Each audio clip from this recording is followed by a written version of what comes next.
হাদিস শরীফে এসেছে রাসূল করিম সাল্লাল্লাহু আলাইহি ওয়াসাল্লাম একদিন মসজিদে নববীর বাইরে একটি জায়গায় দাঁড়িয়ে সাহাবায়ে কেরামদের সঙ্গে দ্বীনের কথা বলছিলেন। হযরত আম্মা জান আয়েশা সিদ্দিকা রাদিয়াল্লাহু আনহা তিনি ঘর থেকে দেখছিলেন যে রাসূলের গায়ে যেন শিশিরের মতো ঝিরঝির করে পানি পড়ছে। তো উনি ভাবছিলেন যে বোধহয় বাইরে বৃষ্টি হচ্ছে, ফলে উনি পানি মোছার মতন একটা গামছা বা তাওয়াল কিছু নিয়ে অপেক্ষা করছেন। তো রাসূল যখন ঘরে এলেন তখন দেখলেন রাসূলের গায়ে পানির কোনো চিহ্ন নেই। তাহলে ব্যাপারটা কি? আমি দেখলাম পানি পড়ছে অথচ গায়ে পানি নেই, রহস্যটা কি? হযরত আম্মা জান আয়েশা রাসূলুল্লাহকে বললেন, ইয়া রাসূলুল্লাহ, আমি তো চোখে দেখলাম আপনার প্রতি বৃষ্টি পড়ছে অথচ আপনার গায়ে বৃষ্টি নেই, কারণটা কি? প্রিয় নবী বললেন, আয়েশা, তুমি যেটা বৃষ্টি ঝরতে দেখেছো ওটি মেঘমালার বৃষ্টি নয়, ওটা আল্লাহ পাকের রহমত। যেখানে দ্বীনের কথা আলোচনা হয়, আদব বিনয় নম্রতা বজায় রেখে যারা সেখানে বসেন, আল্লাহ পাকের রহমত ওইরূপ ভাবে তাদের উপরে ঝিরঝির করে পড়তে থাকে যা মানুষের চোখে ধরা পড়ে না। তুমি যেটা দেখেছো বৃষ্টি, ওটি মূলত বৃষ্টি নয়, ওটা আল্লাহর রহমত। সম্মানিত ভাইরা, আমরা বাস্তবে কতটা উপলব্ধি করি সেটি পরের কথা, কিন্তু আমাদের বিশ্বাস করার মতন অন্তরটা রয়েছে, সেই অন্তর দিয়ে আমাদের বিশ্বাসটুকু করা দরকার। 3 নম্বরে নবী বলেছেন, ওয়া হাফফাত আলাইহিমুল মালাইকা। যে মজলিসটা বসা হয় এই মজলিসটাতে আল্লাহ পাকের ফেরেশতারা বেষ্টন করে দাঁড়িয়ে যায়। সুবহানাল্লাহ বলবেন না? আপনি কি মনে করছেন যে আমরা কিছু মানুষ আছি এখানে বসা? ভুল কথা। জানেন, যেখানে কোরআন হাদিসের সত্য আলোচনা হয় সেখানে প্রথমত শুধু মানুষ থাকে না, যথেষ্ট জেনেরাও থাকে, এবং শুধু জেনেরা থাকে না, যথেষ্ট ফেরেশতারাও থাকে। আমাদের দেখারও যোগ্যতা নেই, বিষয় উপলব্ধি করবারও যোগ্যতা নেই, কিন্তু অন্তত বিশ্বাস করার কল্পটা তো আল্লাহ আমাদের দিয়েছেন না? দেন। তাহলে বিশ্বাসটুকু তো আমাদের রাখা উচিত।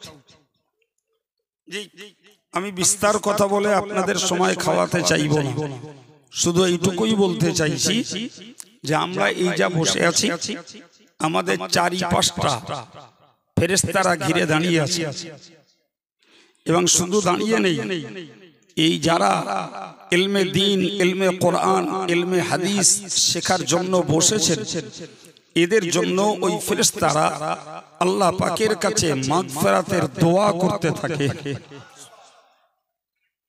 কি বুঝলেন? এখন বলুন, মাইকিং করে যদি বাইরে আওয়াজ যায় আর সেখান থেকে কোনো মানুষ শোনেন, ভাই, তাহলে এই রহমত থেকে বঞ্চিত হবে এবং ফেরেশতাদের ঘেরা টোপ থেকেও বঞ্চিত হবে, মাগফিরাতের দোয়া থেকেও বঞ্চিত হবে।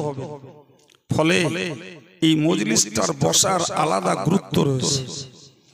শুনলে অবাক হবেন, হাদিস শরীফে এসেছে, ইন্না লিল্লাহি মালাইকাতান ইয়াতুফুনা, কিছু ফেরেশতা রয়েছে আল্লাহ পাকের যারা ঘুরে বেড়ায় ফিতুরুক, সমস্ত রাস্তাগুলোতে, দুনিয়ার রাস্তাগুলোতে তারা ঘুরে বেড়ায়। উদ্দেশ্য হলো কোথায় পৃথিবীতে আল্লাহ পাকের জিকিরের মজলিস বসেছে সেটা সন্ধান করার জন্য। সুবহানাল্লাহ। তো ধরে নিন আজকে এইখানটা একটা জিকিরের মজলিস বসেছে, ফেরেশতারা ঘুরতে ঘুরতে এই মজলিসটাতে পৌঁছে গেলেন। হাদিস শরীফে ওই ফেরেশতারা বাকি ফেরেশতাদেরকে আহ্বান করেন, তানাদাউ হালুমু ইলা হাজাতিকুম, তারা আওয়াজ দিয়ে বলেন, হে ফেরেশতারা, আপনারা কোথায় খুঁজছেন? আপনারা যে বিষয়টার সন্ধান করছেন চলে আসুন, আমরা এখানে আমাদের উদ্দেশ্যের জায়গা পেয়েছি। তাহলে এক জাতীয় ফেরেশতারা অন্যান্য ফেরেশতাদেরকে আহ্বান করে এই মজলিসে হাজির করায়, আর হাজির করিয়ে তারা দাঁড়িয়ে যায়। এমনকি এই জমিন থেকে শুরু করে একটার পর একটা লাইন দিতে দিতে আসমান পর্যন্ত চলে যায়। ভাই, এই জিনিস যদি আমার মুসলিম ঘরের ছেলে মেয়েরা বুঝতো, তাহলে এই জাতীয় মজলিসগুলোতে এসে কোন পর্যায়ের বেয়াদবিটা করতো না। কথা বলে, এদের এই বুঝ নেই। এক কাপ চা খাওয়া, একটা পান খেতে যাওয়া, একটু খাবার নেওয়া, এটা ভিন্ন জিনিস। এগুলো মানুষের জরুরতের মধ্যে, প্রয়োজনের মধ্যে। কিন্তু টোটাল টাইমটাকে আমরা দোকান পাশারিতে সময় কাটিয়ে দেবো, এই জিনিস নিঃসন্দেহে কোনো ইমানদার মুসলমানের জন্য মানানসই নয়। আসলে মজলিসের গুরুত্ব বোঝে না বলেই তারা এই কাজগুলো করে। কথা বলেন, ঠিক না ভুল? কে আমল করবে কে করবে না ওটা পরের কথা ভাই, ওটা পরের কথা। আমরা যেই কথাগুলো শুনছি, রাসূলুল্লাহ বলেছেন লান তাকদু ওয়া তাতাআল্লামা আয়াতাম মিন কিতাবিল্লাহ, যারা এই আল্লাহ পাকের কোরআনের একটা আয়াতের জ্ঞান লাভ করে, বেচারার আমল করার নিয়ত নয়, এমনি একটা আয়াতের জ্ঞান লাভ করেছে। হুজুর বলছেন ইয়া খায়রুল লাকা মিন আন তুসাল্লি মিয়াতু রাকাআহ, রাসূলুল্লাহ বলেছেন ওই একটা আয়াতের জ্ঞান লাভ করা 100 রাকাত নফল নামাজ পড়ার থেকেও শ্রেষ্ঠ। বলেন আমি পারবো না, আগে শিকার হচ্ছে বাবু, আমি এখনই মজলিস ভেঙে দোয়া করে দেবো আর বলে দেবো সবাই বাড়ি যান বাবা, যে 100 রাকাত করে নফল নামাজ পড়ে শোবেন। আমি পারবো না, আগে বলেছি। আপনারা কে পারবেন বলেন? সাহসে কুলোচ্ছে? সারাদিনের ক্লান্তি আছে, বিশ্রামের প্রয়োজন আছে। জি, টেনে টেনে 210-20 রাকাত নয় পড়া যায়, তার বেশি সাহস করা আমাদের দ্বারাই সম্ভব না।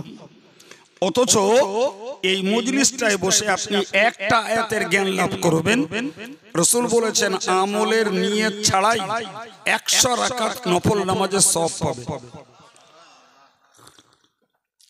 আর যারা আমলের নিয়তে একটি আয়াতের জ্ঞান লাভ করবে 1000 রাকাত নফল নামাজের সওয়াব পাবে। একটু বলবেন নফল নামাজের গুরুত্ব বেশি না ইলমে দ্বীনের গুরুত্ব বেশি? এই জন্য মূর্খ লোকের নফল নামাজ পড়ার তুলনায় জ্ঞান লাভ করার মর্যাদা অনেক গুণে বেশি।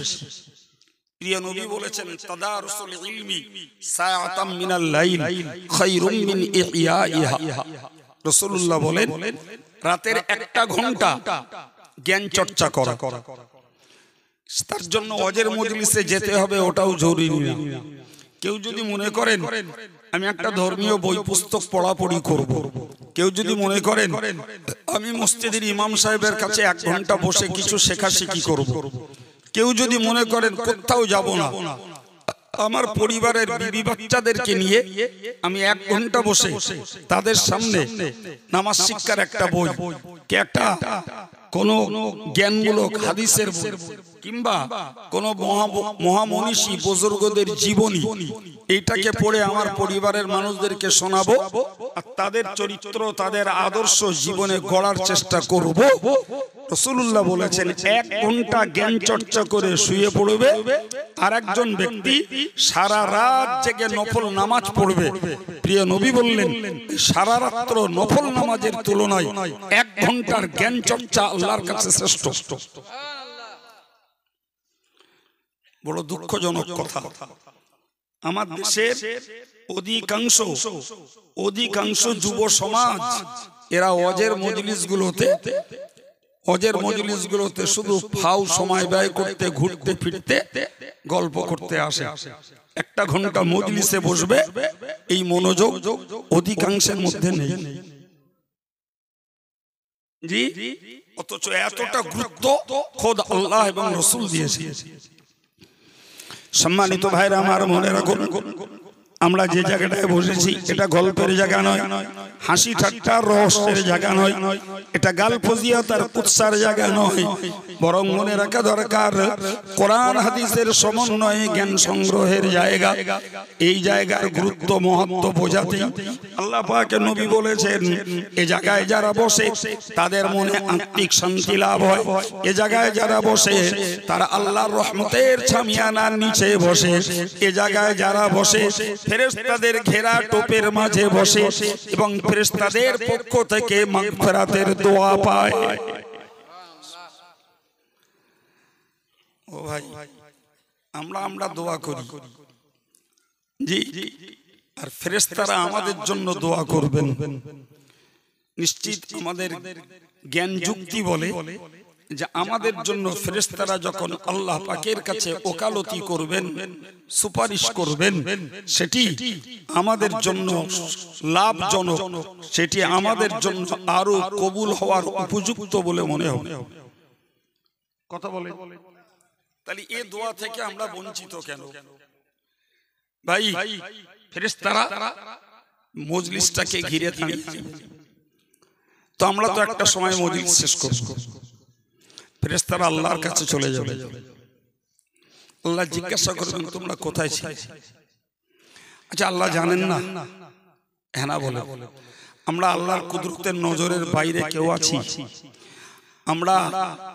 আমরা তো নই। আল্লাহর ফেরেশতারাও কি আল্লাহর কুদরতের নজরের বাইরে আছে? পৃথিবীর গাছপালার একটা পাতাও কি আল্লাহর অগোচরে খসে? না। এরপরেও আল্লাহ ফেরেশতাদেরকে জিজ্ঞাসা করবেন যে তোমরা কোথায় ছিলে?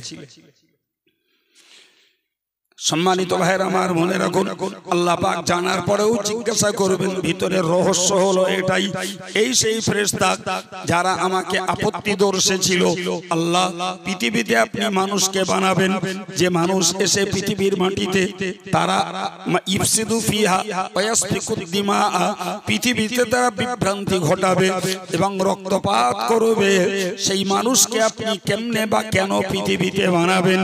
ওই ফেরেশতারা যখন আল্লাহর কাছে জবাব দিয়ে বলবে, আল্লাহ আপনার বান্দা বান্দিরা পৃথিবীর জিকিরের মজলিসে বসেছিলেন, আমরা সেই জিকিরের মজলিসে ছিলাম, এই কথাটা ফেরেশতাদের মুখ থেকে শুনবার জন্য আল্লাহ জানা সত্ত্বেও ফেরেশতাকে বলবেন, তোমরা কোথায় ছিলে? সুবহানাল্লাহ বলবেন না? এটা কি আমাদের জন্য আল্লাহ পাকের কাছে একটা শুভ বার্তা নয়? ফেরেশতাদের তো বক্তব্য ছিল মানুষ পৃথিবীতে বিভ্রান্তি ঘটাবে, ঝগড়া করবে, মারামারি করবে, রক্তপাত করবে, আপনি এই শ্রেণীকে কেন বানাবেন? আপনার তাসবিহ পড়তে হবে, আপনার পবিত্রতা বর্ণনা করতে হবে। নাহনু নুসাব্বিহু বিহামদিকা ওয়া নুকদ্দিসু লাক, আল্লাহ আপনার তাসবিহ এবং আপনার পবিত্রতা বর্ণনা আমরাই করে দেব। এবার বলেন তো, ফেরেশতারা মানব সৃষ্টির পক্ষে ছিলেন না আপত্তি ছিল? কথা বুঝতে পারছেন কি? তাহলে যে ফেরেশতারা এই মানব সৃষ্টির বিপক্ষে ছিল, সেই মানুষ তো আমরা। সুবহানাল্লাহ বলেন। আল্লাহ শুকর, আমরা নামাজি, মুসল্লি, দিনদার, পরেজগার, আল্লাহওয়ালা, জি, একটা অংশ হলেও তো হয়েছে। আরেক দল চোর, গুন্ডা, ভণ্ড, তাস্কর, জোয়াখোর, মদখোর, নারীবাজ আরেক দল আছে, জি, কিন্তু তারপরেও তো একটা অংশ বিশ্ব জুড়ে রয়েছে যারা এই মানব জাতিকে সৃষ্টির উদ্দেশ্যকে পূরণ করছে। একবার চিল্লে বলেন সুবহানাল্লাহ। আল্লাহ সৃষ্টির উদ্দেশ্য হলো আল্লাহর ইবাদত করা, আল্লাহ পাকের জিকির ফিকির করা, আল্লাহর তাসবিহ তাহলিল পড়া, এটাই তো উদ্দেশ্য। প্রিয় ভাইরা আমার, আমি আপনাদেরকে বোঝাতে চাইছি, সেই ফেরেশতা আপত্তি ছিল, অথচ সেই মানুষদের গুণের কথা ফেরেশতারা আল্লাহকে বলবে, এতে আমার আল্লাহ খুশি হবে। কাদের জন্য? আমাদের জন্য। জানেন হাদিস শরীফে এসেছে, আল্লাহ ফেরেশতাদেরকে জিজ্ঞাসা করেন যে তারা জিকিরের মজলিস করে কি করছিল। আল্লাহ পাকের ফেরেশতারা ওই সময় আল্লাহকে বলে, ইউসাব্বিহুনা ইউহাম্মিদুনা ওয়া ইউকাব্বিরুনা ওয়া ইউহাল্লিলুন, ইয়া রাব্বাল আলামিন। আল্লাহ আপনার বান্দা বান্দীরা ওই মজলিসে বসে বসে আল্লাহ আপনার পবিত্রতা বর্ণনা করছিল। শুধু ওই নয়, ওই মজলিসে বসে তারা আপনার প্রশংসা জ্ঞাপন করছিল। ওই মজলিসে বসে তারা আপনার মহানত্ব শ্রেষ্ঠত্ব বর্ণনা করছিল। ওই মজলিসে বসে আপনার তাওহীদের কালেমার স্বীকৃতি তারা দিচ্ছিল। এই যে চারটে কথা আমি রানিয়ে বলেছি, ভেঙে বলছি, মাথায় নেই। চারটে কথা। এক নম্বর তাসবিহ, এই শব্দটি হলো সুবহানাল্লাহ বলা। তাহমিদ, এই শব্দটি হলো আলহামদুলিল্লাহ বলা। তাকবীর, এই শব্দটি হলো আল্লাহু আকবার বলা। তাহলিল, এটি হলো লা ইলাহা ইল্লাল্লাহ বলা। তো আমরা এই মজলিসটায় সুবহানাল্লাহ বলি, আলহামদুলিল্লাহ বলি, আল্লাহু আকবারও বলি, লা ইলাহা ইল্লাল্লাহ বলি। আপনি চারটাকে একসঙ্গে বলেন, ভেঙে ভেঙে বলেন, ফজিলত সমান। তো এটা এই মজলিসের জন্য, এই মজলিসের জন্য এটা খোরাক। তাই বলে ওই শুধু সুবহানাল্লাহ, শুধু আলহামদুলিল্লাহ, শুধু লা ইলাহা ইল্লাল্লাহ, শুধু আল্লাহু আকবার পড়ে পড়ে কাটাবো, ভাই ওটাও আবার ঠিক নয়। কারণ ভাই ওটা তো আমি শিখে গেছি, শুধু আমলের মতো একটা উৎসাহ পেলেই আমলে কাজে লাগানো যাবে। কিন্তু আমরা এই মজলিসে বসে আরো কিছু জ্ঞান লাভ করব, সেটাও আগামী দিনে আমলে পরিণত করতে পারবো। ওর থেকে লাভ বেশি। ওই যে বললাম, একটা শুনবো 100 রাকাত নামাজের সওয়াব, আর আমলের নিয়তে শুনবো 1000 রাকাত নামাজের সওয়াব। তাহলে আমরা কি বুঝলাম? যে এই মজলিস আল্লাহ পাকের তাসবিহ, তাহমিদ, তাকবীর এবং তাহলিল, এই চারটে পড়ার জন্য পড়ি আমরাই বলি। সম্মানিত ভাইরা আমার, প্যারে নবী সাল্লাল্লাহু আলাইহি ওয়াসাল্লাম বলেছেন, আহাব্বুল কালামি ইলাল্লাহি আল আরবা। হুজুর বলেন, ও সাহাবীরা তোমরা মনে রাখো, ওগো উম্মতে মুসলিমা মেয়ে মরদ তোমরা মনে রাখো, আল্লাহর কাছে প্রিয় বাক্য হলো চারটি। নাম্বার 1 সুবহানাল্লাহ, নাম্বার 2 আলহামদুলিল্লাহ, নাম্বার 3 লা ইলাহা ইল্লাল্লাহ, নাম্বার 4 আল্লাহু আকবার। এই চারটে কালাম আল্লাহর কাছে প্রিয়। খোদ রাসূল বলছেন, আমি যদি একটু সমীক্ষা করি যে আল্লাহর কাছে প্রিয় যে কালামগুলি, এই কালামগুলি আমরা আমাদের ব্যবহারে কতটা রেখেছি, যার খবর তিনি ভালো জানেন। আমার খবর আমি জানি, আমার ভাইয়েরা যারা শ্রোতা হয়ে বসেছেন, মুরব্বীরা, তাদের খবর তারা জানেন। আমি আপনাকে বলি ভাই, প্রিয় নবী বলেছেন, ইজা মারারতুম বিরিয়াজিল জান্নাহ, তোমরা যখন এই দুনিয়ার জান্নাতের বাগান দিয়ে যাতায়াত করবে, তো ফারতাউ, ওখানে তোমরা একটু বিচরণ করো। তো নবীর সাহাবীরা বললেন, হুজুর দুনিয়ায় আবার জান্নাতের বাগান কোথায়? তো রাসূলুল্লাহ বললেন, ক্বালা হালাকুজ যিকির, যে মজলিসটাতে আল্লাহ পাকের জিকির হয়, ওই মজলিসটাই হলো দুনিয়ার জান্নাতের বাগান। ভাই এই জায়গাটা নিশ্চিত কারণ না কারোর অধিকৃত জায়গা, কিন্তু আমরা আমাদের ডাকতে বুঝি। ভাই একটা জমিতে ধান করলাম, তা যতদিন ধান আছে জমিটার ক্ষেতটার নাম হলো ধান ক্ষেত। ধান তুলে নিয়ে তাতে পাট করলাম, হয়ে গেল পাট ক্ষেত। পাট তুলে নিয়ে তাতে আমি বেগুন চাষ করলাম, হয়ে গেল বেগুন ক্ষেত। বেগুন বাদ দিয়ে যদি তাতে কপি চাষ করি সেটা হলো কপি ক্ষেত। আমরা চাষিবাসী মানুষ, এটা ভালোই বুঝি। জমি বলো একটা, তাহলে ফসলের তারতম্যে সেটা হয় ভিন্ন ভিন্ন নামের। এই জায়গাটা যে কোনো একটা ভাইয়ের, কিন্তু আমরা যতক্ষণ পর্যন্ত এখানে আল্লাহ আল্লাহ রসুলের আলোচনা করছি প্রিয় নবীর ভাষায়, এটি ততক্ষণ পর্যন্ত জান্নাতের বাগান। এখন বলেন, আমরা যদি জান্নাতের বাগানে বসাটা বিশ্বাস করি, তাহলে এর আদব বজায় রাখা যেমন দরকার, তেমন জান্নাতের বাগানের কিছু ফলও খাওয়া দরকার। তো রাসূলুল্লাহ বললেন, তোমরা ওখানে কিছুক্ষণ বিচরণ করো। এই বিচরণের মর্ম হলো তোমরা জান্নাতের বাগানের কিছু ফল সংগ্রহ করো। তো সাহাবীরা বললেন, হুজুর জান্নাতের বাগান না হয় বুঝলাম, তা ফল কি? রাসূলুল্লাহ বললেন, জান্নাতের বাগানের ফল হলো তুমি সুবহানাল্লাহ, আলহামদুলিল্লাহ, লা ইলাহা ইল্লাল্লাহ, আল্লাহু আকবার, এই জাতীয় তাসবিহগুলি মাঝে মাঝে পড়ো। যত পড়বে ততই জান্নাতে তোমার জন্য ফলকার গাছ তৈরি হবে। ওই ফলকার গাছের ফল তুমি একদিন ভোগ করবে। তার মানে এ কথার ভিতরের মানে হলো, যারা নিজের টানে নিজের মহব্বতে এই তাসবিহগুলো পড়বে, আল্লাহ পাক তাদেরকে একদিন জান্নাত দান করবেন। তবে কখন হুজুর উৎসাহ দেবে তাই পড়ব, অপেক্ষা করলে হবে না। নিজের মনের টান বাড়াতে হবে, নিজের মনের আগ্রহ বাড়াতে হবে। বিশ্বাস করুন, আমি ভালো পড়তে পারি না বাবু, তবে যা একটা পড়ে শুনে বুঝেছি, যদি অল্প কষ্টে আমলনামার সওয়াব বাড়াতে হয়, তাসবিহ পড়ার মতো আর কিছু নাই। একদম বাস্তব বলছি।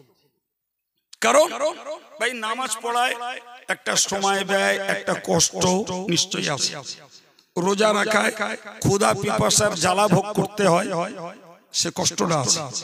অর্থ দান করি, তাতে আমাদের কষ্টোপার্জিত অর্থ বিসর্জন যায়, তারও একটা মানসিক কষ্ট ভোগ করতে হয়, যদিও আমরা করে থাকি ভাই। কিন্তু এই যে তাসবিহগুলো আমরা পড়বো ভাই, এর জন্য আলাদা কষ্টও নেই, আলাদা সময় নষ্টও নেই, এর জন্য প্যান্ডেলের ব্যবস্থাও নেই। এই কঠিন শীতে আমাদের উজু করাও লাগবে না, আমাদের এর জন্য মসজিদে পাটি ফেলেও বসতে হবে না, এর জন্য গায়ে জামা মাথায় টুপিও পরতে হবে না। আপনি দুনিয়ার যেখানে যে অবস্থায় থাকেন সেই অবস্থায় তাসবিহ পড়ুন, আপনার আমলনামা সওয়াবে পূর্ণ হবে। মনোযোগ বাড়াতে হবে ভাই, মনোযোগ বাড়াতে হবে। সব কিছুর উন্নতি হচ্ছে গো, দুনিয়ার সব কিছু, থাকা খাওয়া পড়া গাড়ি বাড়ি সব কিছুর উন্নতি হচ্ছে, কিন্তু একটু ভেবে দেখুন আমাদের সবের কাজের উন্নতি নেই। কেন হবে না ভাই? 20 বছর আগে 5 ওয়াক্ত নামাজ পড়তাম, আজও 5 ওয়াক্ত পড়ছি, তাতে আর কিছু বাড়িনি। না বেড়েছে আওয়াবিন, না বেড়েছে ইশরাক, না বেড়েছে তাহাজ্জুদ, কিচ্ছু বাড়ি। 20 বছর আগে নামাজ পড়ে চলে যেতাম, আজও নামাজ পড়ে চলে যাচ্ছি। 10টা মিনিট আল্লাহ আল্লাহ করব, কি 10টা মিনিট একটু কালেমা জিকির করব, কিংবা 100 বার সুবহানাল্লাহ, 100 বার আলহামদুলিল্লাহ, 100 বার লা ইলাহা ইল্লাল্লাহ, কি 100 বার আল্লাহু আকবার পড়ব, এই মনোযোগের মানুষ খুবই কম। আমার কথা কি মনে হচ্ছে অবান্তর নাকি? হ্যাঁ, এগুলোই তো লাইফের উন্নতি, এগুলোই তো অল্প কষ্টে সওয়াব বাড়ানোর মাধ্যম। তাহলে মনোযোগটা তো বাড়াতে হবে। এই মজলিসে বসে তার উৎসাহ, তার উদ্দীপনাটা সঞ্চয় করে আমার ভাইয়েরা মায়েরা যদি একটু চেষ্টা করি যে আমরা আমাদের সওয়াবের পরিমাণটা বাড়াবো, আমি আবার বলছি, এই তাসবিহ পড়ে সওয়াব বাড়ানোর মতো সহজ রাস্তা আর কিছুতে নেই। আপনি কোরআন পড়বেন, কোরআন তো মুখস্থ থাকা লাগবে, জি কোরআন দেখে পড়বেন, তাতে তো কোরআন ছোঁয়ার জন্য উজু হওয়া লাগবে। জি আপনি তাসবিহ পড়বেন, আপনার উজু হওয়া তো দূরের কথা, আমি স্পষ্ট করে বলছি, যদি কারুর গোসলের যোগ্য নাপাক থাকে, গোসল ফরজ হয়েছে, খুলেই বলি, কোন যুবকের স্বপ্নদোষ হয়েছে, কেউ স্ত্রী সহবাস করেছে, কোন মহিলার মাসিক পিরিয়ড চলছে, কারুর বাচ্চা হয়েছে, এই জাতীয় অবস্থাতে মানুষের জন্য গোসল করা ফরজ। এই পিরিয়ড গুলোতে কেউ কোরআন শরীফ পড়তে পারে না, কিন্তু সুবহানাল্লাহ, আলহামদুলিল্লাহ, লা ইলাহা ইল্লাল্লাহ, আল্লাহু আকবার, দরুদ শরীফ এগুলো বিনা বাধায় পড়তে পারে, কোনো বাধা নেই, অনায়াসে পড়তে পারে। বরং মেয়েদের উচিত হলো মেয়েদের মাসিক পিরিয়ডে নামাজ পড়া হারাম, নামাজ পড়ার অনুমতি নেই, কিন্তু অভ্যাসটাকে ঠিক রাখার জন্য যথারীতি ওই মহিলা উজু করবে, নামাজের মুসাল্লাটাকে বিছাবে, ওই সময়টুকু মুসাল্লাতে বসে বসে তাসবিহ পড়ে পাটি তুলে চলে যাবে। কথা শুনতে পাচ্ছেন কিছু? খোঁজ নেন তো, আমাদের কটা মেয়ে আমল করে আর কটা স্বামী তার স্ত্রীকে আমল শিখিয়েছে। 10টা দিন মনে করুন হাইলি পিরিয়ড, মাসিকের 10 দিন, জি, তো এই 10 দিন যার নামাজের মুসাল্লার সঙ্গে সম্পর্ক নেই, সে নামাজ পড়তে যাচ্ছে না, স্বাভাবিকভাবে নামাজের প্রতি তার আন্তরিকতা, নামাজের প্রতি তার মনের টান একটু ভাটা পড়বে। কিন্তু যদি টাইম টু টাইম ওই মহিলাটা উজু করে আর পাটিটা বিছিয়ে তাসবিহটা হাতে নিয়ে, আমার জোহর পড়তে 15 মিনিট সময় লাগে, আমি বসে বসে এই 15 মিনিট তাসবিহ পড়ব, মাগরিব পড়তে 10 মিনিট সময় লাগে, বসে বসে তাসবিহ পড়ব, ফজর পড়তে 5-7 মিনিট লাগে, আমি বসে বসে তাসবিহ পড়ব। 10 দিন পরে যখন আবার তার উপরে নামাজের ফরজিয়াত, নামাজের আবশ্যকীয় হুকুম যখন ফিরে আসবে, ওর একবারও অলসতা ওর জীবনে আসবে না, কারণ সে তো ওই পিরিয়ডে অভ্যাস বজায় রেখেছে। কথা বুঝতে পারছেন কিছু ভাই? তাহলে যে তাসবিহগুলো নাপাক পিরিয়ডেও পড়া যায়, বিনা উজুতে পড়া যায়, খালি গায়ে পড়া যায়, মসজিদ ছাড়া, নামাজের পাটি বিছানো ছাড়া পড়া যায়, ধান ক্ষেতের আলি বসে পড়া যায়, জি ভাই, মায়েরা রান্না করতে আর ঘর ঝাড় দিতেও পড়তে পারে, কেউ বাসে ট্রেনে চেপে পড়তে পারে, কেউ মোটর বাইকের পিকআপ ট্রেনেও কলেমা দোয়া দরুদ পড়তে পারে। তাহলে এর থেকেও সহজ সুযোগ আর পাওয়া যাবে মনে হয়? অথচ আশ্চর্য ব্যাপার, আমরা এই জাতীয় বিষয়ের প্রতি এখনো যথেষ্ট আমাদের অনীহা, অবজ্ঞা, সময় নাই। আমি এই জন্য মাঝে মাঝে বলি, আমার দেশের দিনদার ইমানদার মানুষদেরও হাল এরকম, এরা মাগরিব পড়ে হাঁটে, ফজর পড়ে মাঠে, এশা পড়ে খাটে, 3টে সময় 3টে জায়গা বেছে নিয়েছে। খুব ভুল বললো মনে হচ্ছে? জি, হাটেও যাব, মাঠেও যাব, এশা পড়ে খাটে যে বিশ্রামও করব, মাঝখানে একটু তাসবিহ, একটু দোয়া দরুদ পড়ে তারপরে আমরা ওই কাজগুলো করব। আমার আমলনামাটাও পূর্ণ হবে, আমার কাজেও আল্লাহর রহমত আসবে। দরকার মনোযোগ। সব কত লাগবে মাপা নেই বাবা। সম্মানিত ভাইরা আমার, আমি আপনাকে বোঝাতে চাইছিলাম, আজকে আর অন্য হাজার হবে না, জানেন তো, জ্ঞানগম্য কম, যা ধরি একটাই বলি, আর কিছু আজকে আর হবে না। আমি আজকে শুরু করেছি এই মজলিসটায় বসার বরকতে একটা হাদিস বলতে শুরু করেছি। সেই হাদিসটাতে উল্লেখিত রয়েছে, আল্লাহর ফেরেশতারা আল্লাহর কাছে রিপোর্ট দেন, আল্লাহ আপনার বান্দারা ওই মজলিসে বসে তাসবিহ পড়েছে, ওই মজলিসে বসে তাহমিদ তথা আলহামদুলিল্লাহ বলেছে, ওই মজলিসে বসে আল্লাহু আকবার পড়েছে, ওই মজলিসে বসে লা ইলাহা ইল্লাল্লাহ পড়েছে। আল্লাহ ভাইরা আমার, এই যে 4টি কালাম আর একটা হাদিস দিয়ে বুঝিয়েছি, ওটাই হলো আল্লাহ পাকের কাছে সবথেকে প্রিয়।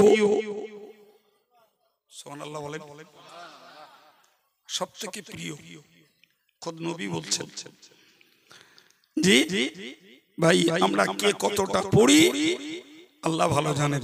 তো একটা হাদিস মাঝে মধ্যে আমরা শুনে থাকি, যে হাদিসটা হলো যে من سبح ثلاثا وثلاثين ومن حمد ثلاثا وثلاثين ومن كبر ثلاثا وثلاثين ومئة وتمام مئة وتمام مئة لا إله إلا الله।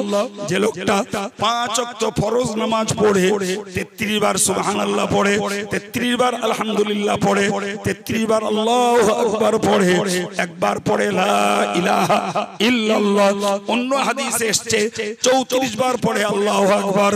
আমার আল্লাহ পাকের নবী বলেছেন খুত্তাত আনহু খতায়াহু, তার জীবনের গুনাহগুলোকে আল্লাহ ঝরিয়ে দেবেন। এমন কি যদি সেটা হয় মিসলু জাবাদিল বাহার, সমুদ্রের গেজার সমতুল্য গুনাহ যদি থাকে। আর এই তাসবিহগুলো যদি 5 ওয়াক্ত ফরজ নামাজ পড়ে কোন মানুষ যদি পড়ে, তার সমুদ্রের গেজার সমতুল্য গুনাহকেও আল্লাহ পাক ছড়িয়ে দেবে। জি, আপনি জানেন আমরা তো ফরজ নামাজ পড়ে একটু দোয়া করতে চলে যাই, এক গাদা দোয়া রয়েছে হাদিসে, এক গাদা দোয়া, যে দোয়াগুলো 4 আনা কেন 2 আনাও কেন 1 আনাও অধিকাংশ মুসল্লিরা জানেও না, অধিকাংশ মুসল্লি জানেও না। প্রিয় ভাইরা আমার, কিন্তু এই যেটা বললাম এটা তো মাশাআল্লাহ সবাই জানে। এটা জানে না কে? এই কথা বলছেন না কেন? এইটা কে জানে না? বড় বড় দোয়াগুলো না জানতে পারি, জি বড় বড় দোয়াগুলো জানতে না পারি, এই তাসবিহগুলো তো সবাই জানে, ছেলে বুড়ো মেয়ে মরদ সবাই জানে। 5 ওয়াক্ত নামাজ যারা পড়ে না, জুমাটায় যায়, প্রচুর মানুষ যায় আলহামদুলিল্লাহ। কই দেখেন দিন ওই সাপ্তাহিক মুসল্লি জুমার নামাজীগুলো, তারাও কি মনে হয় যে সালাম ফিরানোর পরে ইমাম সাহেব দোয়া করলেন, আর একজন মানুষ সুন্নত পড়ার আগে এই 33 বার করে করে 3টে তাসবিহ শেষ বেলায় লা ইলাহা ইল্লাল্লাহ একবার পড়ে তারপরে সুন্নত পড়া শুরু করেছে, এরকম রেকর্ড পাওয়া যায় খুব একটা? পান্তা বলেন একটু। উন্নতি তো আমাদের হচ্ছে খাওয়ায় পড়ায় গাড়িতে বাড়িতে ব্যবসা বাণিজ্যে সব দিকে, সবের উন্নতি কই বাপ? কই? বরং এ জমানার স্ট্যাটাস হয়ে দাঁড়িয়েছে, কেউ সালাম ফিরলি উঠে চলে যাচ্ছে, আর কেউ একটু দোয়া হয়ে গেলি ভিড় ভিড় করে চলে যাচ্ছে।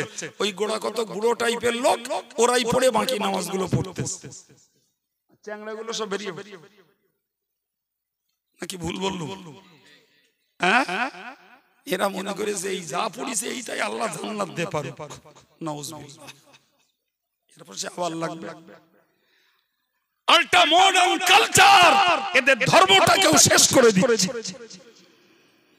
আধুনিক কালচার, এরা হাইব্রিড সব করছে, ধর্মটারও হাইব্রিড করে ফেলেছে। জি, ও মক্কা মদিনার হালও এইরকম পর্যায়ে, বাংলাদেশের হাল ওই পর্যায়ে ইউটিউবে দেখছে। আর আমার দেশের যুবক ছেলেগুলো, এরা ঘড়ির কাঁটাও ধরে না, খুতবাটাও ঠিক মতন শোনার সময় দেয় না। খুতবা পড়ার রানি তখন যে হাজির হচ্ছে, আর ফরজ নামাজের 2 রাকাত শেষ বেরিয়ে পড়ছে। এই উন্নতি, এই উন্নতি, হায় হায় হায়। প্রসঙ্গত কথাটা একটু ফেলি রাখি কানে, আল্লাহ চায় তো কাজে লাগবে। নবী বলেছেন আল মুমিনু ফিল মসজিদি কাসসামাকি ফিল মাই। হুজুর বলেছেন ও সাহাবীরা, ঈমানদার যখন মসজিদে ওঠে তার হাল হয় পানিতে বিচরণকারী মাছের মতো। তার মানে হলো এটাই, মাছের জীবন বাঁচে পানিতে। পানি থেকে মাছকে তুললে কেউ অল্প সময়, কেউ আধ ঘন্টা সময়, একটা সময় ধরে কোন মাছ বাঁচে। প্রিয় ভাইরা আমার, মূলত জায়গায় তো মাছের জীবন নয়, মাছের জীবন তো পানিতে। হুজুর বলেছেন ঈমানদার যখন মসজিদে যায় তাদের হাল হয় পানিতে বিচরণকারী মাছের মতো।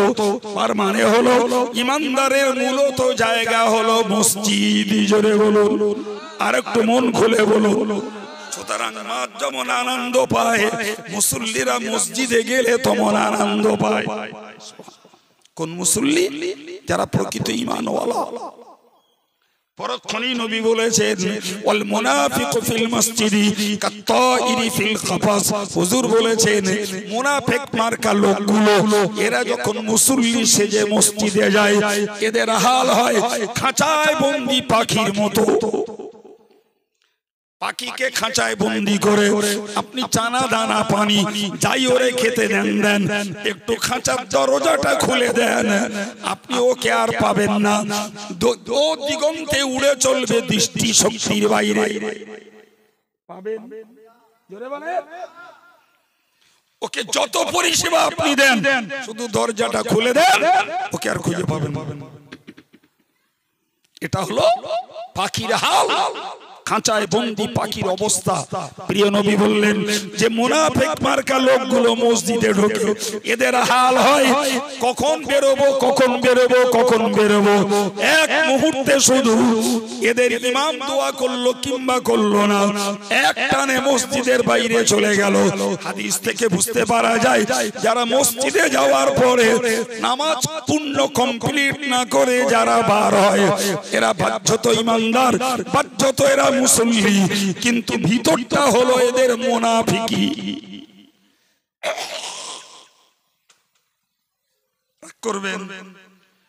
রাগ করবেন, আমার কথা বলেছি।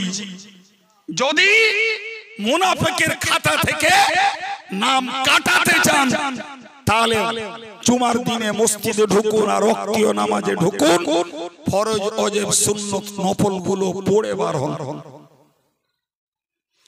যদি বলেন হুজুর শুনেছি হাদিসে নাকি আছে যে নফল নামাজ বাড়ি পড়লে সওয়াব বেশি হয়, আমি বলি ভাই নাকি না, সত্যি হাদিসে আছে, কিন্তু আমরা তো বাড়ি যেয়ে নফল নামাজ পড়ার লোক না। আমরা তো বাড়ি যেয়ে হাঁস থাকাবো, মুরগি থাকাবো, ছেলে পিলের কান্না থামাবো। নফল নামাজ পড়ার মতো মন তো উড়ে যাবে। কথা বলে ওই নফল নামাজের গুরুত্ব আমাদের মতো উড়ন্ত মুসল্লিদের জন্য নয়, ওগুলো তো আল্লাহওয়ালা বুজুর্গদের জন্য, যারা মসজিদে যেমন ধর্মে মনোযোগী, বাড়িতেও তেমন ধর্ম মনোযোগী। সংসারের কোন যন্ত্রণা তাদেরকে জিকির তাসবিহ থেকে বিমুখ করতে পারে না।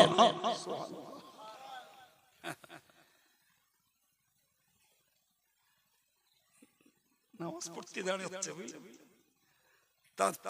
জোরে নামাজ পড়বে, তাই একামত দিচ্ছে, একামত দিতে দিতে হাইয়া আলাস সালাহ পর্যন্ত গেছে। সব খেয়ে নিলে হাসে, কি করে দেখার মতন হাইয়া আলাল ফালাহ, হাইয়া আলাল ফালাহ। একটা কারো নজরে পড়লো না এখনো পর্যন্ত, এক লাগারে পড়ে খাচ্ছে। আল্লাহু আকবার, আল্লাহু আকবার, লা ইলাহা ইল্লাল্লাহ। আমার নিজে কানে শোনা কি করতে বলুন, এই কথা বলে ও নামাজে প্রবেশ করবে, তাই একামত দিচ্ছে। তার মাঝখানে দুবার ধান থেকে নিলে, বাড়ির বৌমাগুলোর একটু বকেও নিলে, চোখ নি কারো দেখার মতো নি ধানগুলো খেয়ে নিচ্ছে সব, দুবার বলে কি মনোযোগে নামাজ পড়বে আপনি বুঝতে পারতেছেন? কি মনোযোগে নামাজ পড়বে। প্রিয় ভাইরা আমার, যে কথা বলতে যে এই বার্তা করে হাদিসটা শুনিয়ে দিলাম, সেটা হলো যারা 5 ওয়াক্ত নামাজি নারী কিংবা পুরুষ, আমরা কতটাই বা এই জিকির তাসবিহ তেলাওয়াত গুলো করে থাকি, যার এতটা ফজিলত যে জীবনের গুনাহগুলো যদি সমুদ্রের গেজার সমতুল্য হয়, তাও আল্লাহ মাফ করে দেবেন। সেই তাসবিহটুকু পড়ার মনোযোগ নেই। অন্যান্য হাদিসে উল্লেখিত বড় বড় দোয়ার কথা বাদ রাখেন।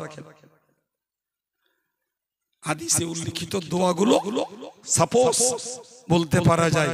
রাসূলুল্লাহ ফরজ নামাজ পড়ে আয়াতুল কুরসি পড়তেন, ফরজ নামাজ পড়ে রাসূলুল্লাহ চতুর্থ কলেমা পড়তেন, ফরজ নামাজ পড়ে রাসূলুল্লাহ সূরা ফালাক নাস পড়তেন, ফরজ নামাজ পড়ে রাসূলুল্লাহ আরো একটা দোয়া পড়তেন, ফরজ নামাজ পড়ে রাসূলুল্লাহ আরো একটা দোয়া পড়তেন। এই এতটা দোয়া রাসূলুল্লাহ ফরজ নামাজ পড়ে তারপরে সুন্নাত পড়তেন। তার মধ্যে এটাও যে রাসূলুল্লাহ ফরজ নামাজ পড়ে ওই তাসবিহগুলো পড়তেন। সর্বপ্রথম সালাম ফিরিয়ে তিনবার আস্তাগফিরুল্লাহ পড়তেন। এরকম করে গুনলি রাসূলুল্লাহ নামাজের পরে অন্তত গোটা দশেক দোয়া পড়তেন। 10টা জাগে যা 10টার একটাও আমাদের অধিকাংশ মুসল্লিদের মুখস্থ নেই বাবা, কিন্তু এই যেটা মুখস্থ আছে সেটাও তো আমাদের আমলে নেই। ইল্লা মাশাআল্লাহ 2-4 জনের থাকতে পারে। একটু মনোযোগ বাড়ান, মনোযোগ বাড়ান, জি সওয়াবের পাত্র বাড়বে। আমি আপনাকে শুধু নসিহত করছি না বাবু, আমিও আপনার মতো আমলের ময়দানের আসামি। আমার জন্য দোয়া করেন আল্লাহ পাক আমি যা বলি সেগুলো যেন আমার আমলে বজায় রাখার তৌফিক দেন, বলুন আমিন। সম্মানিত ভাইরা, তো ফেরেশতারা আল্লাহ পাককে রিপোর্ট দিলেন। ওই সময় আল্লাহ বলে, ও ফেরেশতারা বলো বলো, আমার যে বান্দা বান্দীরা আমার তাসবিহ পড়লো, আমার প্রশংসা করলো, আমার তাওহীদ তথা একত্ববাদের সাক্ষী দিল, যারা আমাকে মহান স্রষ্টা বলে সর্বশ্রেষ্ঠ বলে আমাকে যারা সাক্ষী দিল, এরা কি কখনো আমাকে দেখতে পেয়েছে? ফেরেশতারা এক কথায় বলেন, না না আল্লাহ, এরা তো আপনাকে দেখিনি, এরা আপনাকে দেখিনি। আমার আল্লাহ পাকের ফেরেশতারা ওই সময় আমার আল্লাহ বলেন, ও ফেরেশতারা বলো না, না দেখে যদি তারা আমার তাসবিহ পড়ে, না দেখে যদি প্রশংসা করে, না দেখে যদি তাওহীদের কথা বলে, না দেখে যদি তারা আল্লাহু আকবার পড়ে, যদি একবার দেখতে পেত তাহলে এদের হালাত কি হতো? আমার আল্লাহর ফেরেশতারা বলেছিলেন, ইন্নাহুম আশাদ্দু তাসবিহান ওয়া তাহমিদান ওয়া তাকবীরান ওয়া তাহলিলান। ইয়া রাব্বাল আলামিন, আল্লাহ একবার যদি তারা দেখতো, তারা এত কঠিন পরিমাণে, এত বেশি পরিমাণে তাসবিহ তাহমিদ তাকবীর তাহলিল পড়তো, দুনিয়া করা তাদের পক্ষে সম্ভব হতো না। পাগলা হয়ে যেত তারা। আপনাকে একবার দেখতে পেলে তারা পাগলা হয়ে যেত। শুধুই আপনার তাসবিহ তাকবীর তাহমিদ এই পড়তে পড়তেই তারা দিন কাটিয়ে ফেলত। সংসার করার মানসিকতাও তাদের থাকতো না। কি বুঝলেন? জি, আল্লাহকে দেখতে পাইনি আমরা, তারপরেও আমরা পড়ি না বাবু।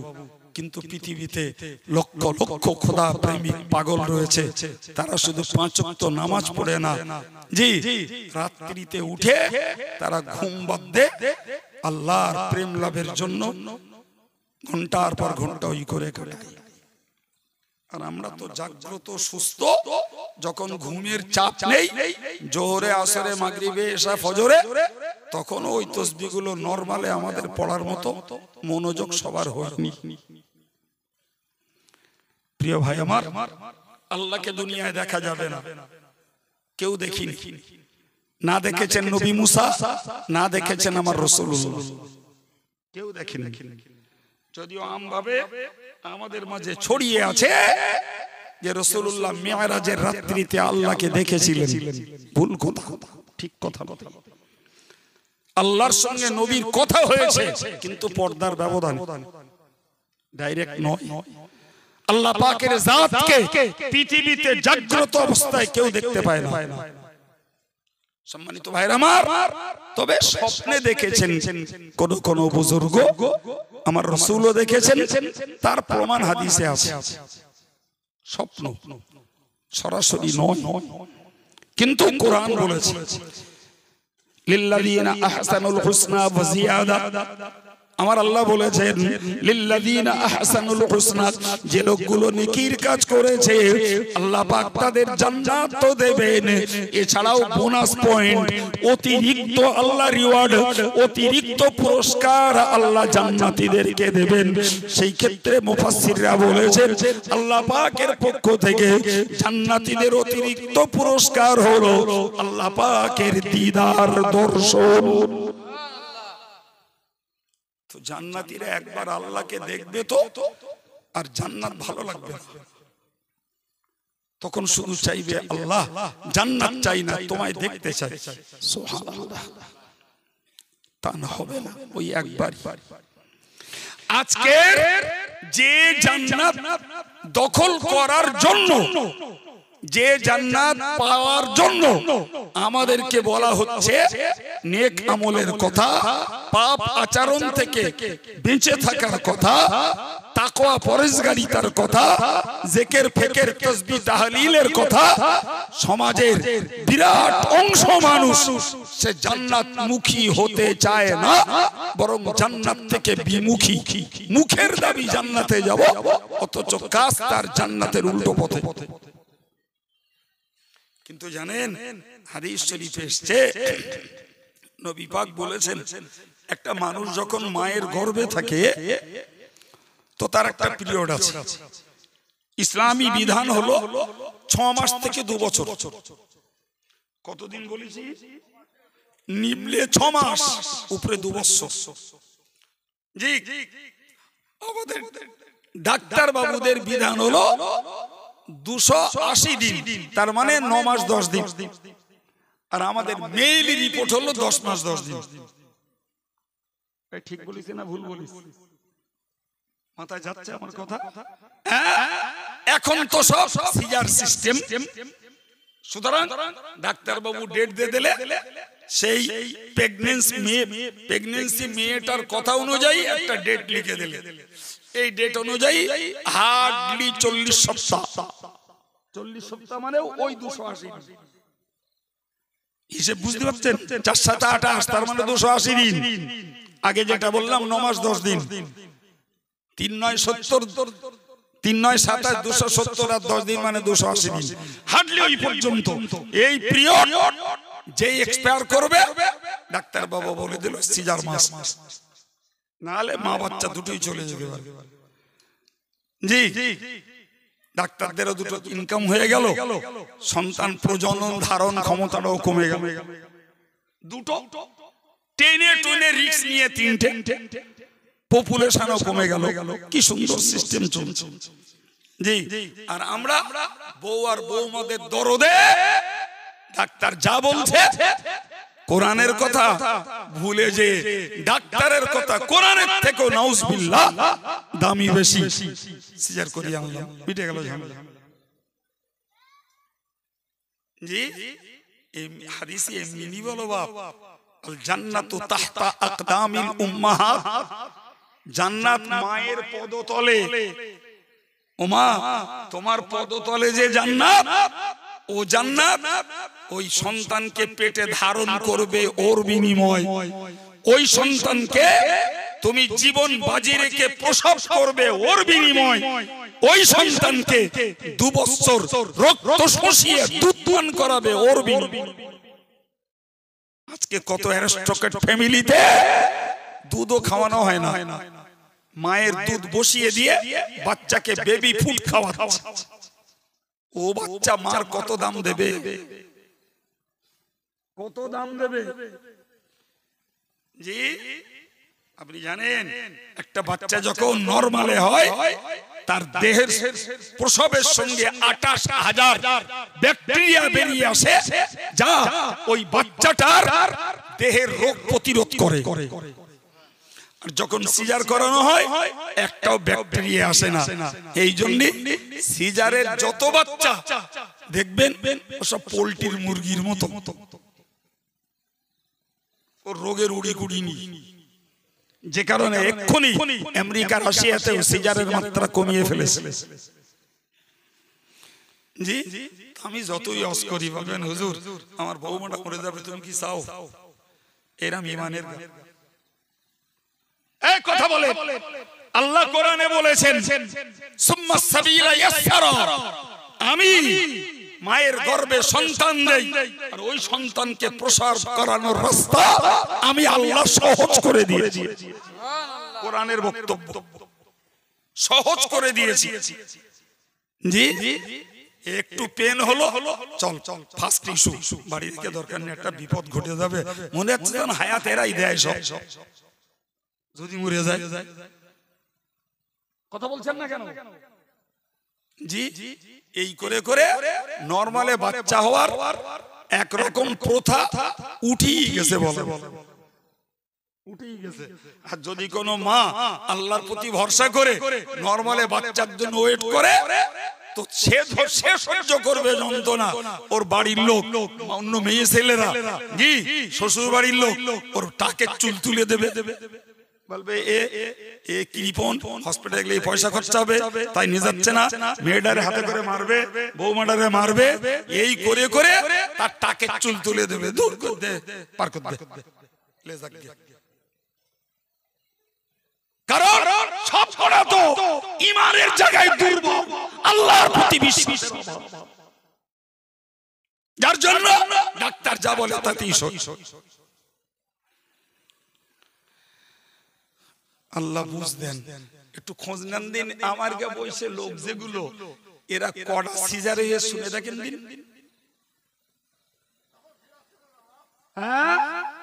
কড়া মা মরে গেল,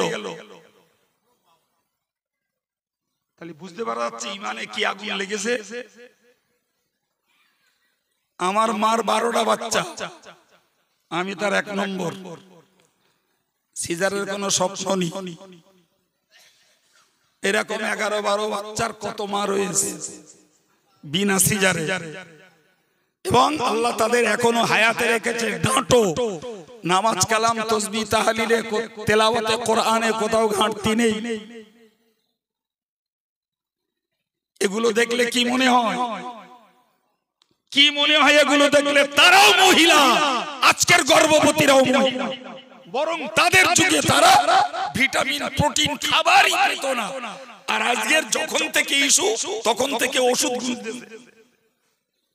সত্যি কথা স্বীকার হয় না, তখন থেকে ওষুধ খুঁজতেছে, গুজে গুজে গুজে গুজে শেষ পর্যন্ত কেটে কুটে আফগান করে নিয়ে বাড়ি হয়ে গেল। কি বলতে বলতে কথা বলেছি, সে কথা ভুল হয়নি বাবু, মনে আছে। একটা বাচ্চা মায়ের গর্ভ থেকে যখন দুনিয়ার মাটিতে আসার সময় হয়, আল্লাহ ফেরেশতা পাঠিয়ে দেন ওই বাচ্চার কাছে। আল্লাহ ফেরেশতা যে বলে যে তোমার এই জায়গায় আর থাকা হবে না, তোমাকে এবার ধরা পৃষ্ঠে নামতে হবে।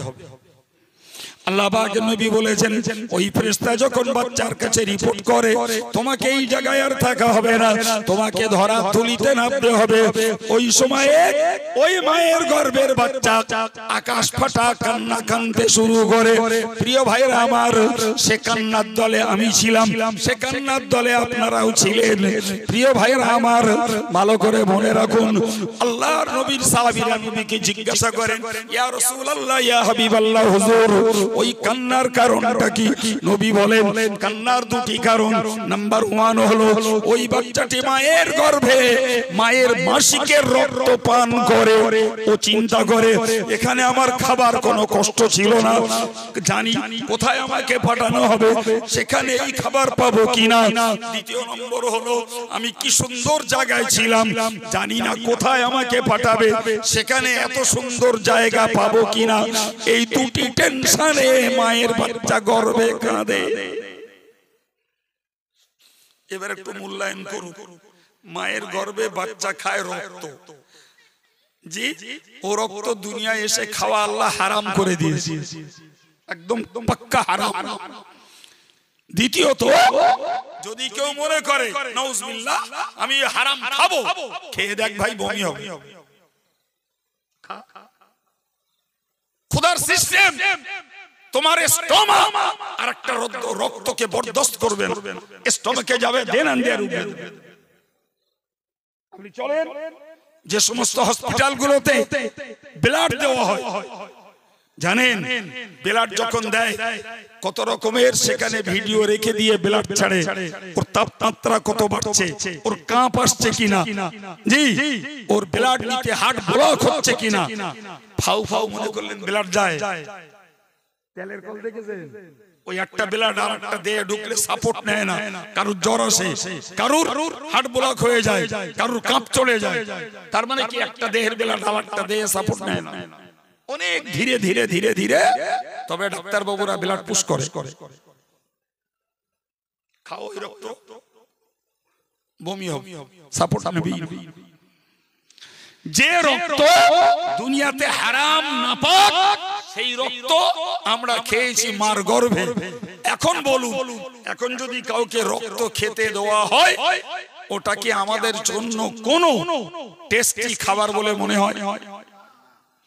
দ্বিতীয় বলুন তো, আমাদের যদি কাউকে বলা হয় যে তোমাকে মায়ের গর্ভে আবার ফিরে যেতে হবে, আমরা এই কথাতে কেউ সম্মত হব? বাপ, মায়ের গর্ভ সত্যিকারের থাকার মতন সুসার জায়গা নয়। মায়ের গর্ভটা পাতলা ফিনফিনে একটা বেলাটা, একদম পাতলা ফিনফিনে, দেহের সঙ্গে অ্যাটাচ, একদম বিজড়িত। যারে ওই গরু ছাগলের ক্ষেত্রে জোলাম বলে, জোলাম ওইটা মারা দেখে, আর এই মানুষের ক্ষেত্রে ফুল বলে, ওটা গায়ের সঙ্গে অ্যাটাচ। দেহের আকার যত বাড়ে ওটা তত বড় হয়, ব্লাটারের মতো বড় হয়। সেখানে একটা সন্তানকে থাকতে হয় এজ ইট ইজ। একটা মা যেমন সেজদা করে ঠিক ওই রকম হালাতেই নারী আর পুরুষকে, ছেলে সন্তান আর মেয়ে সন্তানকে মার গর্ভে থাকতে হয়। একদম ওইরকম। আমারও তো সেজদা করি, হাত উঁচু থাকে। হাদিসে আছে এই বগলের নিচে যেন 6 মাসের একটা ছাগলের বাচ্চা চলে যেতে পারে। সেজদার সময় হাতটা তুমি এতটা সেলাক রাখো, কিন্তু আমার মায়েদের জন্য দুটো হাত দুটি মাটিতে জাপটে দিয়ে, বুক পেট সব মাটিতে জাপটে দিয়ে সেজদা করতে হবে। একটা বাচ্চা মায়ের গর্ভে ওইভাবে থাকে, তার হাত পা বাড়ানোর কোনো জায়গা নেই। ওই জায়গাটা বাচ্চার জন্য এত ভালো লাগে যে ওই জায়গা ছেড়ে চলে আসতে হবে তাই কাঁদে, আর রক্ত খাবার ছেড়ে আসতে হবে তাই কাঁদে।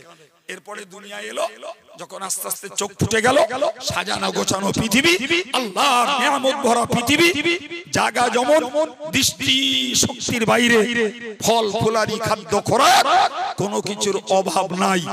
এখন দুনিয়াতে আসবার পরে আমরা ওই মায়ের গর্ভের জায়গায় ফিরে যেতেও রাজি নই, আবার মায়ের গর্ভের রক্ত খেতেও কেউ রাজি নই।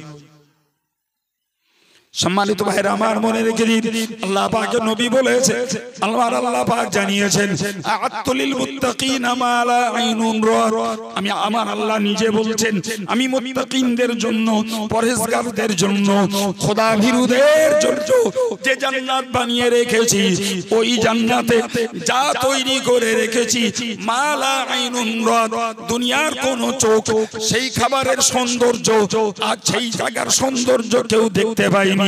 ওয়ালা উযুনুন সামিআত, দুনিয়ার কোন কান তার পূর্ণ বিবরণ শুনতে পায়নি। ওয়ালা খাতারা কলবু বাশার, দুনিয়ার কোন মানুষের অন্তর তা আজ পর্যন্ত আন্দাজ বা অনুভব করতে পারিনি। সুবহানাল্লাহ। আমরা দেখছি দুনিয়ার সৌন্দর্য, আমরা দেখছি দুনিয়ার খাবারের স্বাদ, ভাই আমরা হাতে নাতে না পেলেও শুনতে পাই, জি, পৃথিবীর ধনী দেশগুলোর বিলাসিতা শুনতে পাই, কাগজে পড়তে পারি, কিন্তু জান্নাতের নয়। আমার আল্লাহর নবী বললেন, এই দুনিয়ার মানুষটা যেমন মার গর্ভে ফিরে যেতে রাজি না, মায়ের গর্ভের রক্ত খেতে রাজি না, একবার যারা জান্নাতে যাবে, এই দুনিয়া থেকে মার গর্ভটা যেমন ঘৃণ্য অপছন্দ মনে হচ্ছে, জান্নাতীদের কাছে এই সৌন্দর্য মণ্ডিত আলো ঝলমলে দুনিয়াটাও মার গর্ভের থেকেও আরো নিকৃষ্ট, ঘৃণ্য আর নোংরা জায়গা বলে মনে হবে। রাসূলের হাদিস, জি, মার গর্ভ থেকে দুনিয়া যত ভালো লেগেছে, রক্তের থেকেও এখানকার খাবার যত ভালো লেগেছে, দুনিয়ার থেকেও জান্নাত আর জান্নাতের খাবার আর সৌন্দর্য তার থেকেও ভালো। মানুষ একবার জান্নাতে যাবে তো দুনিয়াটাকে মায়ের গর্ভের নোংরা কি ঠাসা জায়গা থেকেও আরো ঘৃণ্য মনে করবে। সম্মানিত ভাইরা আমার, আমি কি বলতে যে কথা আপনাদেরকে শোনালাম, আমি হাদিসটাকে আপনাদেরকে শোনাচ্ছিলাম যে মনে রাখা দরকার, আমরা আল্লাহকে দেখি নাই, মনে আছে? আল্লাহকে জাগ্রত অবস্থায় দেখা যাবেও না, জি, যে জান্নাত পৃথিবীর সৌন্দর্যের সঙ্গে তার তুলনা নেই, পৃথিবীর খাবারের স্বাদের সঙ্গে তার খাবারের তুলনা নেই, সেখানকার আরাম আয়েশের কোনো তুলনাই পৃথিবীর সঙ্গে। জান্নাতীরা ওই জান্নাতে ঢোকার পরেও তারা যখন আল্লাহকে এক নজর দেখবে, এক ঝলক দেখবে, তারা বলবে আল্লাহ জান্নাত চাই না, শুধু তোমায় দেখতে চাই। জি, ওই জান্নাতে দিদার ইলাহি আল্লাহ পাকের দর্শন অপেক্ষা করছে। আমাদের নেক আমল, আমাদের তাকওয়া পরহেজগারিতা, আমাদের জিকির তাসবিহ তেলাওয়াত, আমাদের পাপ আচরণ থেকে ফিরে তওবা ইস্তেগফার করার মধ্য দিয়েই আল্লাহ পাক ওই খুশনসিব আমাদেরকে করবেন ইনশাআল্লাহ। তার জন্য মেহনত করতে হবে। আল্লাহ তো বলেই দিয়েছেন ফারিকুন ফিল জান্নাহ ও ফারিকুন ফিস সাঈর। প্রিয় ভাই, আজকে দুনিয়াতে আমরা দেখছি কত রাজনৈতিক দল, দেখছি কত ধর্মনৈতিক দল, হুজুরি হুজুরি দ্বন্দ্ব, আলেমে আলেমে দ্বন্দ্ব, পিরি পিরি দ্বন্দ্ব, কত মতবাদে মতবাদে দ্বন্দ্ব, কত কিছুই দেখতে পাচ্ছি। মনে রাখুন, আমি কোরআন থেকে আপনাকে শোনাচ্ছি, এইসব খণ্ড খণ্ড দল কিচ্ছু থাকবে না। মুখস্থ করুন, দল দুটো। কটা বলেছি? দল দুটো, রাস্তা দুটো, জায়গা দুটো, 3 নম্বর কিচ্ছু নেই। এত দল অত দল, এর মত তার মত, হেন মত তেন মত, কিচ্ছু না। রাস্তা দুটো, দল দুটো, জায়গা দুটো। জি, দল দুটো, একটা জান্নাতি একটা জাহান্নামী। রাস্তা দুটো, একটা জান্নাতের দিকে গেছে, একটা জাহান্নামের দিকে গেছে। জি, জায়গা দুটো, একটা জান্নাত একটা জাহান্নাম। আমরা কোথায়? ওই বিবেচনাটা করি। কোন দলের হয়ে জিন্দাবাদ দিয়ে লাভ নেই, কোন দলের হয়ে কারোর গাল দিয়েও লাভ নেই, কোন দলের হয়ে পাগলামি করেও লাভ। তুমি রাজনীতি করো না ধর্মনীতি করো, আগে ভাবো তুমি কোন দলের লোক। তুমি জান্নাতের দলে না জাহান্নামের দলে? তুমি কোন রাস্তায়? জান্নাতের রাস্তায় জীবন দান করিয়েছো না জাহান্নামের রাস্তায়? তোমার কর্ম অনুযায়ী ঠিকানা কোথায়? জান্নাত না জাহান্নাম? দল 13টা না 14টা না? জি, 72 73 যা বলেছেন নবী সব সেসব দিকে ঠেকবে। জোরে বলেন কোথায়? দুটো, একটা জান্নাতের একটা জাহান্নাম। আমরা কোথায়? আমরা কোথায়? কাইম সাহেব বলে দেবে না, এলাকার মেম্বার প্রধান বলে দেবে না আমি কোথায়। আমার কর্মই তার সাক্ষী। আপনি কোথায়? আপনার কর্ম, তার ডেসক্রিপশন, তার ডিটেইলসটাই আপনার অবস্থানের জায়গা নির্ণয় করে দেবে। কারোর বলতে হবে না ভাই, কারোর বলতে হবে না। সম্মানিত ভাই আমার, সুতরাং আমরা আজকের এই মজলিসটাতে বসে এই মনোযোগটাকে তৈরি করি যে মাশাআল্লাহ আমরা যারা জান্নাতের দলে আছি, জান্নাতের রাস্তায় আছি, আমাদের আমলের পরিমাণ, সওয়াবের পরিমাণ বৃদ্ধি করব কি করে, সেই মানসিকতাটা তৈরি করি এবং কাজে লাগাই। নাউজুবিল্লাহ। আমার ভাইরা মায়েরা, কেউ যদি জাহান্নামের দলে অবস্থান নিয়ে থাকেন, দোয়া আল্লাহ তাদের হেফাজত করুন। নিজের স্বার্থে, নিজের লাভে, নিজের লোভে, নিজের খাতিরে আমরা আমাদের জীবনে ব্রেক করে অন্তত আমরা জান্নাতের পথে ফিরি। তবে তো এই মজলিসগুলোতে বসার সার্থকতা হবে নাকি? তবেই মজলিসগুলোতে বসার সার্থকতা। বাদ কেউ না।